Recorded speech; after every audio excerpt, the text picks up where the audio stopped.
Hi, my name's Ken Ward. This is the 1976 Volkswagen Westy that I'm selling on the Samba. A few of you asked for a video, so we're just going to go give you a tour. This is the exterior, as you can see, and we'll walk around it. We'll try and do the exterior, then we'll move inside so that you can see how intact the inside is, and then we'll look at a little bit of the mechanics of it. Again, I don't have all that much experience, mechanically speaking, but I knew enough to keep this running, so we'll do our best with what we've got.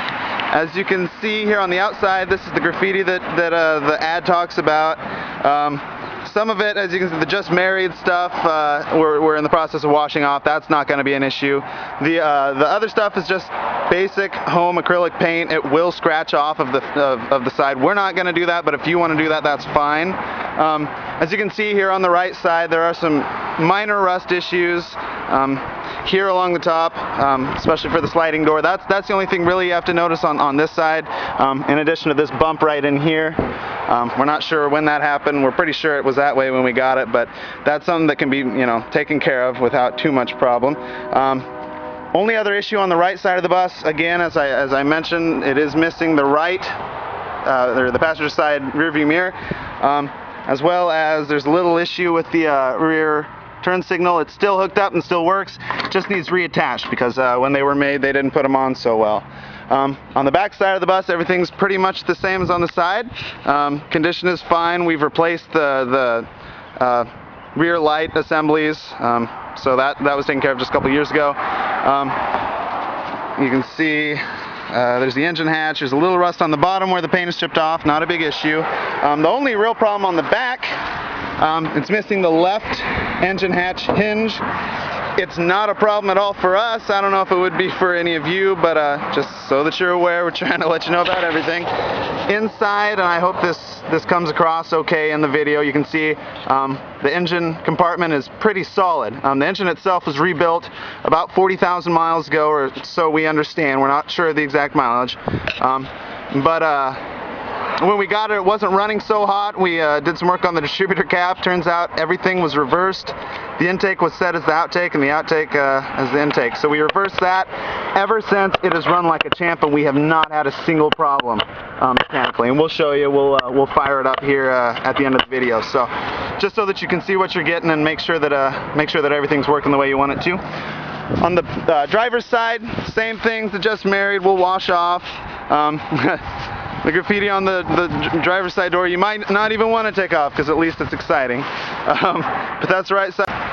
We have the same issues with rust on the driver's side back panel as we did on the passenger side, although it's not so bad. Neither side is terrible, but this side is a little less urgent of an issue. You'll definitely want to take care of the other side in the next year or two. This side is not in dire need of repair.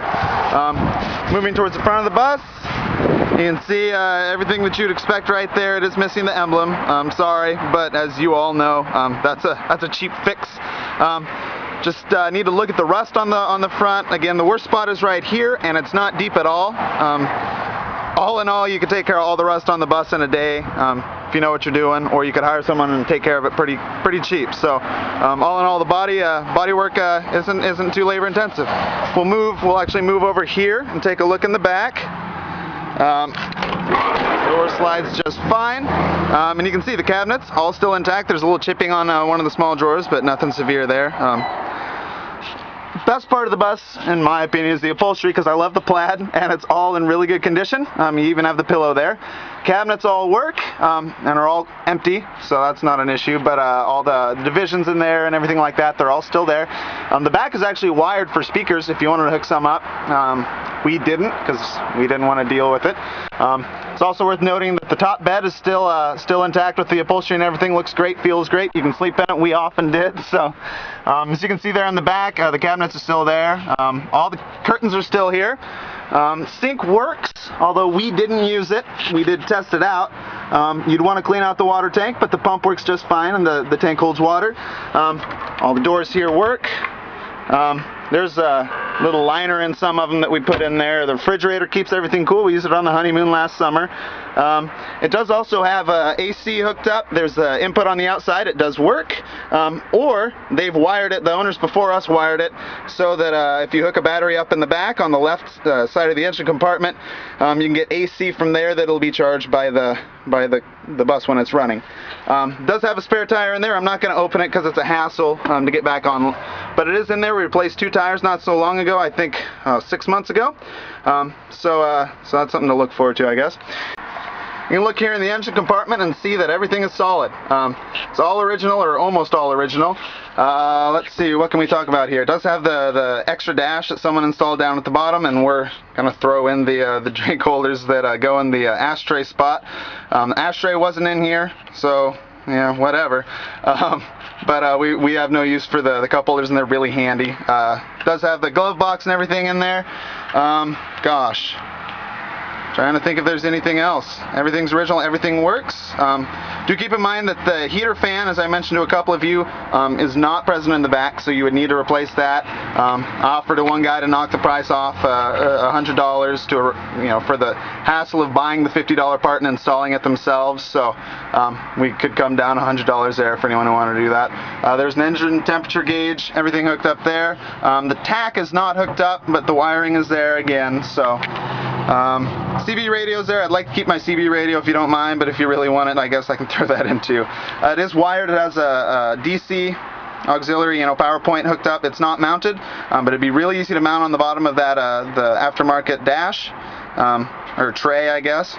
But it is hooked up and works just fine. So I will show you. A couple of you asked about rust under the front panels here.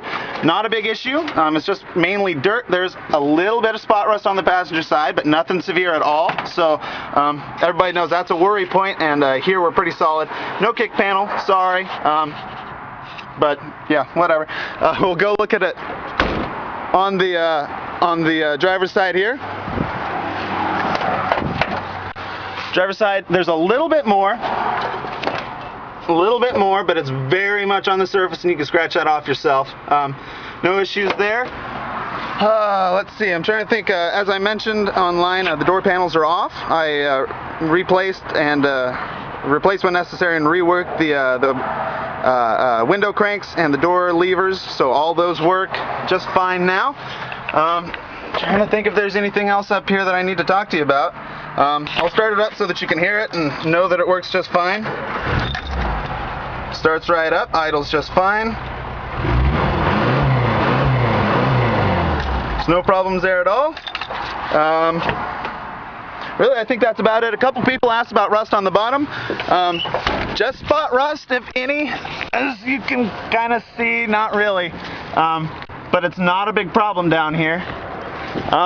There's a little bit in the wheel well, but even less than I thought there. So again, you'll definitely want to replace the seals around the pop top before too awful long. I won't open it up. As I mentioned, the pop top canvas needs replaced. They almost always need replaced, and I noted that online. So just be aware of that. The seals haven't been a problem for us. It hasn't leaked one bit since we've owned it, even though the seals are getting really worn out. You definitely want to replace them after too long if you're going to keep it out in the rain and the snow. Although we've had this bus outside since we've owned it and haven't had an issue. So, gosh, I think that's about it. Thanks for taking a look at the bus. I hope to hear from you folks soon. Again, the starting asking price on the 1976 Westy is $4,500. If you're looking on the Samba, username is Malachna. No, I'm sorry, it's Moonsong. Username is Moonsong, and if you're stumbling upon this on YouTube, go to www.thesamba, that's TheSamba.com. Take a look in the classifieds and get a little more info on it.